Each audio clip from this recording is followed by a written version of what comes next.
કુરુક્ષેત્રના યુદ્ધ મેદાનની અંદર આ બાજુ કર્ણનો રથ હોય છે ને આ બાજુ અર્જુનનો રથ હોય છે અને ભગવાન કૃષ્ણ પરમાત્મા એમ કહે છે કે વાહ કર્ણ વાહ કર્ણ વાહ કર્ણ વાહ કર્ણ વાહ કર્ણ વાહ કર્ણ. ત્યારે અર્જુન એમ કહે છે કે હે જગતના તાત, હે નાથ મારા વાલીડા કૃષ્ણ નારાયણ,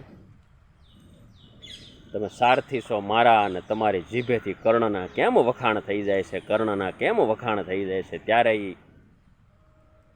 કૃષ્ણ બોલે અર્જુન મારે કર્ણના વખાણ કરવા નથી પણ થઈ જાય છે, કર્ણના વખાણ કરવા નથી પણ થઈ જાય છે, કારણ કે તારા રથમાં હું સ્વયં સારથી સૌ, તારી ધજા ઉપર સ્વયં હનુમાનજીને મેં બેસાડ્યા છે, છતાં કર્ણનો એક બાણ વાગે ને તારો રથ 11 ફૂટ આઘો વયો જાય. કર્ણ, જો હું અને હનુમાનજી તારા રથ ઉપર ન હોય અર્જુન તો શું થાય તું વિચાર કરી લે. હું વાત કરો છો કૃષ્ણ પરમાત્મા? હા અર્જુન, એ મહાદાનવીર પ્રભાવશાળી યુગ પુરુષ છે.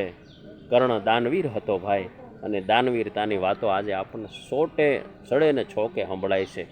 અહીંયા આપણે રુસ્તમબાગ તાપી નદીના કિનારે જે ભગવાન સ્વામિનારાયણનું મંદિર છે એમની બાજુમાં જ 3 પાનનો વડ આવેલો છે. ઐતિહાસિક પૌરાણિક જગ્યા, ત્યાં જઈને દર્શન કરી આવજો. કર્ણ રાજાને અગ્નિ સંસ્કાર કરેલો છે ભગવાન કૃષ્ણ પરમાત્માએ કુરુક્ષેત્રમાંથી અહીં લાવીને, અને કર્ણ રાજાને પોતાની ઈચ્છા મુજબ અહીંયા કુંવારી ધરતી ઉપર લાવ્યા ભગવાન કૃષ્ણ નારાયણ, અને એમનો અહીં અગ્નિ સંસ્કાર કરેલો છે.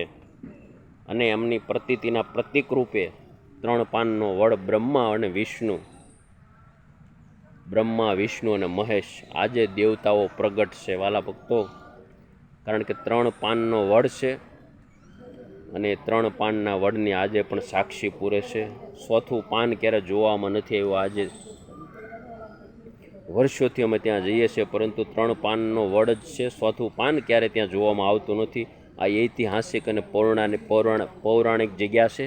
સુરત ખાતે તમે આવો તો ત્યાં ચોક્કસ જજો, કારણ કે આ બધું પરમાત્માની લીલા છે. અવશ્ય મેવ દર્શન કરજો 3 પાનના વડના. આ બધી ભગવાનની ઐતિહાસિક લીલા છે.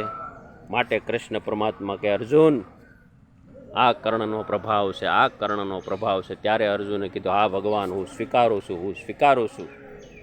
પણ કર્ણનો સંગ દુર્યોધન સાથે હતો એટલે ઇતિહાસની અંદર ખાલી અને દાનવીરતામાં નામ મળ્યું છે, સત્ય અને સત્યાર્થમાં નામ નથી મળ્યું.